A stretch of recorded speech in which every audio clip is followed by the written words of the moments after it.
Hello, I'm Cindy Atwell. I'm a Chief Business Officer at Precision BioSciences, and I wanted to thank the Alliance for Regenerative Medicine for the opportunity to present again this year.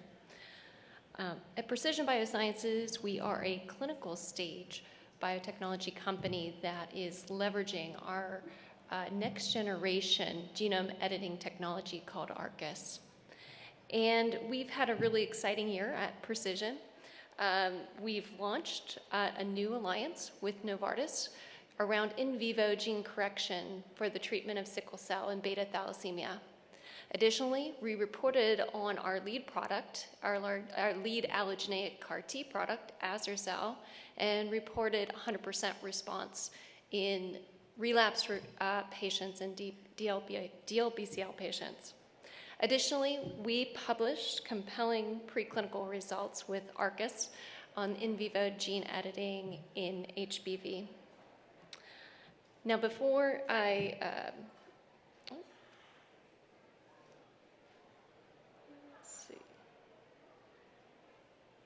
there we go. Before I get into some of the details on the programs, let's take a step back and talk a little bit about Precision.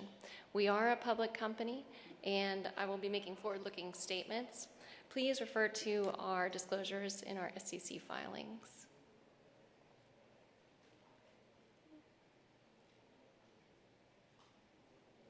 Nope, not working. There we go. All right. So ARCUS is a proprietary genome editing technology that was invented at Precision, and it was really developed with an eye towards translation into the clinic. We apply ARCUS to serious diseases and apply it in our cell therapy programs through editing donor-derived cells. Additionally, for in vivo gene correction, we apply it to rare diseases as well as infectious disease. Now, how is ARCUS different from other genome editing technologies? We don't use a guide, but ARCUS is precise. It's inactive until it actually binds to its target DNA site. Additionally, through research, we can essentially engineer out the off-target editing. Additionally, it's versatile. It really is suited for complex edits such as gene insertion, deletion, or repair. And lastly, and importantly, delivery. ARCUS is small and fits within an LNP or AAV delivery and can be delivered to other types of tissues outside of the liver. All right. In terms of our ex vivo pipeline, we are focused on two different approaches. Our first-in-class approach with Azercel, where we're really looking to treat patients that have failed previous autologous CAR T therapy. Additionally, we are looking at next-generation programs, such as our PBCAR19B program, which utilizes stealth cell technology for a best-in-class approach. Now, focusing in on Azercel, our lead program, we're really focused on looking at the relapsed DLBCL patient population, so auto CAR T failure patient population. And this is a growing market where, as the autologous CAR Ts start to move up to second line, we're seeing an increase in the number of patients. This is also a very high unmet need patient population, where these patients typically have progression-free survival of 1 to 2 months and overall survival of 4 to 5 months. So very serious disease. Moving to our clinical data with Azercel in auto CAR T relapse patients. These are very heavily pretreated patients, a median line of 5 lines of prior therapy. You can see we started to look at different levers as we started to develop Azercel, looking at different doses. So the first cohort is DL level 3, that's our dose level 3. And we've also now looked at increasing the dose to our 4th dose level, 500 million cells. Additionally, we looked at improving the manufacturing process to improve the product attributes, as well as increasing lymphodepletion. And I'll talk a little bit more about that in just a moment. Oops. We saw in our 11 evaluable patients, post-autologous patients, efficacy results with 100% overall response rate, 73% complete response rate, and 50% of those patients had durable responses at 6 months. Now again, this, just remind you, this is a very sick and frail patient population where the average PFS is around 1 to 2 months and overall survival 4 to 5 months. The swimmer plot sort of exemplifies the durability of response, where we saw 3 out of 6 evaluable subjects with response duration greater than 6 months, and 6 subjects with ongoing responses at the time of data cutoff. We're really excited about the data here when we look at the in vivo CAR T expansion by flow. And we're seeing comparable levels to the ZUMA-1 study with the Yescarta patients that actually had durable complete responses. So we're actually able to see our in vivo expansion actually exceed those levels of in vivo expansion by Yescarta. In terms of adverse events with azer-cel, we've seen no grade 3 or higher CRS, 1 grade 3 ICANS was resolved in 24 hours, and no GVHD in any of our programs to date. Initially, with the enhanced lymphodepletion, where we were looking at 4 days of fludarabine plus 1,000 mg per meter squared of the cyclophosphamide, we did see infections and infectious grade 5 events. We then started to dial down the dose of lymphodepletion, at the same time improving our manufacturing process. And what we saw was we're able to resolve some of those infectious events, but we did see fludarabine-mediated toxicities.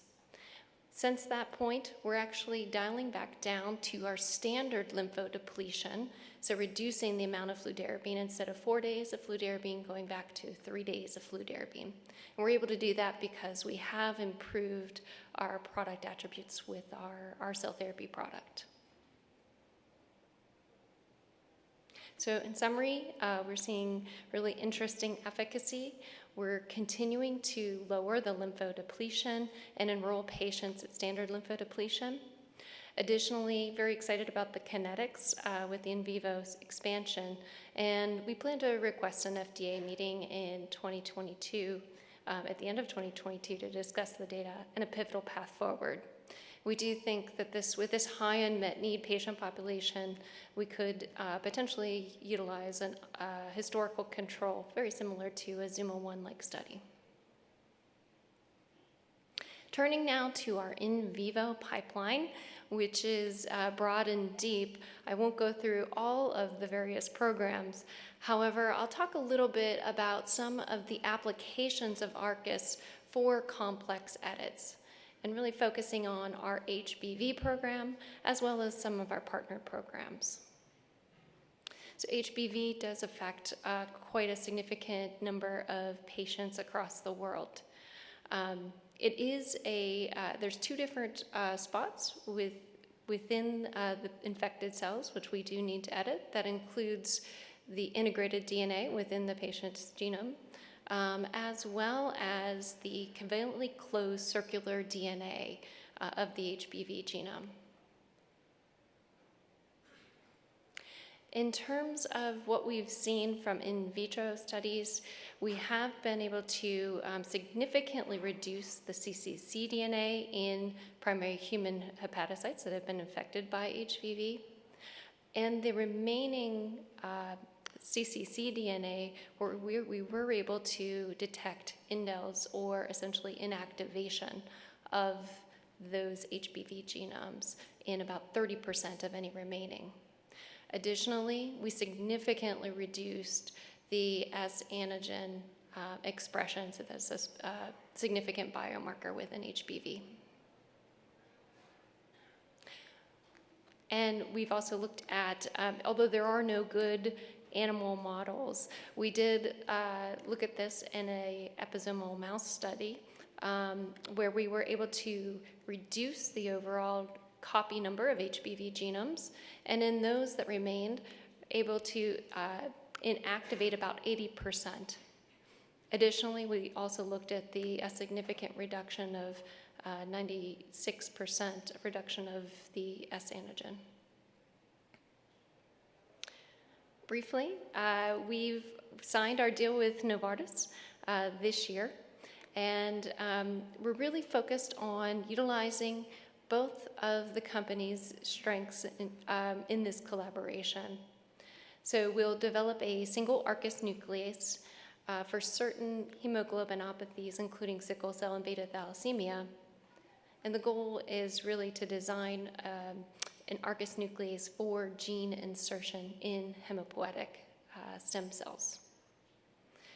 So we'll use a safe harbor approach in order to edit and insert anti-sickling gene into the hematopoietic stem cells. Really, we expect this to prevent the sickle cell phenotype in the mature erythrocytes. In addition, we continue with our collaboration with Lilly, where we have 3 initial programs, DMD, so as well as a CNS and liver target. With Lilly, we are also looking at applying ARCUS for complex edits in muscle. And so this is the Duchenne muscular dystrophy program, where we're looking to essentially excise a piece of DNA with the dystrophin gene and perfectly religate it back together, restoring function to the to the dystrophin gene. So we continue to build our therapeutic gene editing company, focus on high unmet needs, both in oncology and rare as well as infectious diseases. We're really utilizing ARCUS to enable its unique properties to enable complex edits in liver as well as tissues outside of liver. We fortified our senior management team this year, and we've also have a cash runway over 2 years. Thank you very much for your time.